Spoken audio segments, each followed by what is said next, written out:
जाएगी। बाहर से दिखेगा नीति वही है, यानी इस्राएल को मान्यता नहीं, मिसाइल प्रोग्राम नहीं छोड़ा जाएगा, सीधे सरेंडर नहीं। और बड़ा प्रश्न, क्या ईरान झुकेगा? तो सरल शब्दों में इसका जवाब है नहीं। गौर फरमाएं। लेकिन वो टैक्टिकल डील कर सकता है, जैसे कुछ न्यूक्लियर रियायतें देकर प्रतिबंध कम करवाना और उसे रणनीतिक जीत के तौर पर पेश करना, न कि हार की तरह। अब सिनेरियो नंबर 2, ईरान के अंदर एक इंटरनल पावर स्ट्रगल शुरू हो जाएगा, एक अंदरूनी पावर स्ट्रगल। कैसे? गौर फरमाएं। आईआरजीसी के अलग गुट, धार्मिक नेता, प्रांतीय ताकतें आपस में खींचतान करें। कुछ गुट अमेरिका इसराइल पर हमला तेज करने के पक्ष में होंगे ताकि क्रांतिकारी छवि बने रहे। कुछ लोग तनाव कम करने के लिए बैक चैनल बातचीत करना चाहेंगे।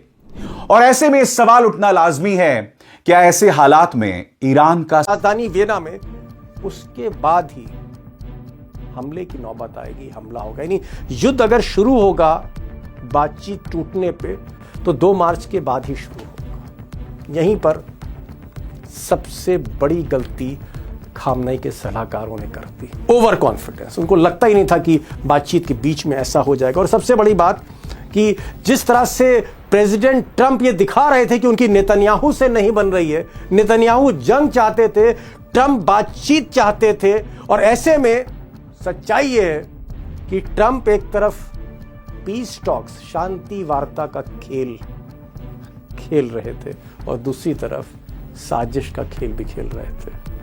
अब दोस्तों, अली खामनेई और उनके जो टॉप कमांडर्स हैं, एडवाइजर्स हैं, इनको मारने की जो साजिश थी, इनको असैसिनेट करने की जो साजिश थी, महीनों से रची जा रही थी। और सीआईए और मोसाद, अमेरिका की खुफिया एजेंसी सीआईए और टू इनवाइट इजराइल, लेकिन Donald Trump would not have done that without Israel, because वो जो गिल्ट है वो शेयर करना चाहते हैं विथ नेतन्याहू, बिकॉज उनकी लास्ट में एस्केप यही है कि आई हैड नो चॉइस, अगर मैं नहीं जाता तो इजराइल अकेला चला जाता। So that is his ultimate defence to Americans in the end. क्योंकि ये एक्सपेरिमेंट अगर फेल होता है ना सर, देखिए इराक के एक्सपेरिमेंट के बाद जो खतरनाक चीज पैदा हुई वो आईसिस थी।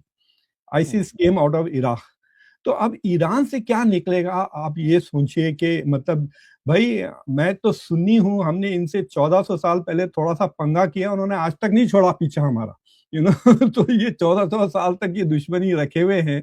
अगर अमेरिका इस तरह उनके साथ ट्रीट करता है तो I don't think that they are going to surrender and convert and कि चलो चलो हम सब बन जाते हैं प्रो अमेरिका और प्रो इजराइल। ये होने वाला नहीं है, that much I can guarantee you sir.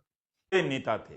Iran की तस्नीम न्यूज ने यह भी बताया कि अमेरिका और इस्राइल के हमले में खामेनेई की बेटी, दामाद और नाती भी शहीद हो गए। बहू के मारे जाने की भी खबर है। उनके साथ ही खामेनेई के प्रमुख सलाहकार अली शमखानी और कुछ दूसरे बड़े नेताओं की भी हत्या कर दी गई।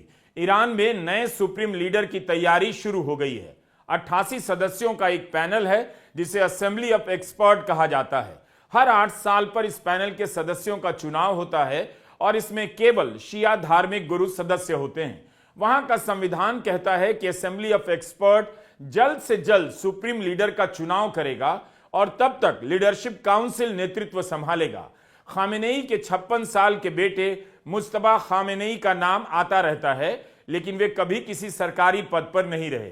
पिछले साल जब अमेरिका और इस्राइल ने ईरान पर हमला किया, तब खामेनेई ने ही नए उत्तराधिकारी के लिए आज Saudi Arabia of course Sunni dominant country है, लेकिन आज सऊदी अरेबिया को यह भी डर है कि मुस्लिम वर्ल्ड का लीडरशिप उसके हाथ से निकल जाएगा। और ईरान का जो एक स्टेटस है, ईरान का स्टेटस है कि वो लड़ाई लड़ रहा है, मुस्लिमों की, इस्लामिक वर्ल्ड की लड़ाई लड़ रहा है, वो हो जाएगा। तो मैं मानता हूं कि अगर रेडिकलाइजेशन होता है तो अगर तो केवल ये इस सुन्नी शिया रेडिकलाइजेशन नहीं होगा, इसमें सारे मुस्लिम वर्ल्ड इन्वॉल्व होंगे और इसमें समर्थन होगा। तो मैं ये इस पूरे वाकया को, इस पूरे प्रकरण को, युद्ध को मैं ये ऐसे देख रहा हूं कि इसमें शिया सुन्नी मुस्लिम, पूरा मुस्लिम वर्ल्ड यूनाइटेड है। और दूसरी बात देखिए, मैं ये जो केवल ईरान की लड़ाई केवल ईरान के अंदर की बात नहीं है, ये इंटरनेशनल इश्यू है। उसमें चाइना, रशिया का स्टेक्स है।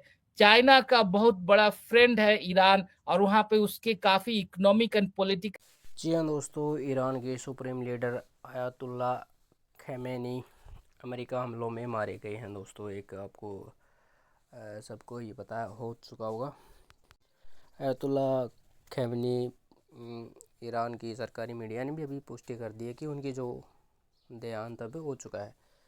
ठीक है, हालांकि पूरी जो वर्ल्ड है वो इस मामले पे चुप है दोस्तों। एक ईरान के जो सर्वोच्च नेता की जो हत्या इजराइल और ईरान अमेरिका ने मिलके कर दी है दोस्तों। ठीक है, ये बड़ी बात है दोस्तों कि अमेरिका जो करता है पूरी दुनिया चुप रहती है दोस्तों, चाहे रूस हो, कोई नहीं बोलता। ठीक है, सारी दुनिया के मुंह पे ताला लग जाता है दोस्तों। ठीक है, और अगर कोई और देश ये कर देता तो अभी तक डेमोक्रेसी, ठीक है, पता नहीं क्या क्या आ जाते। ठीक है, ह्यूमन राइट्स वाले अलग से चिल्लाते, बट जब अमेरिका करता है तो कोई कुछ नहीं बोलता।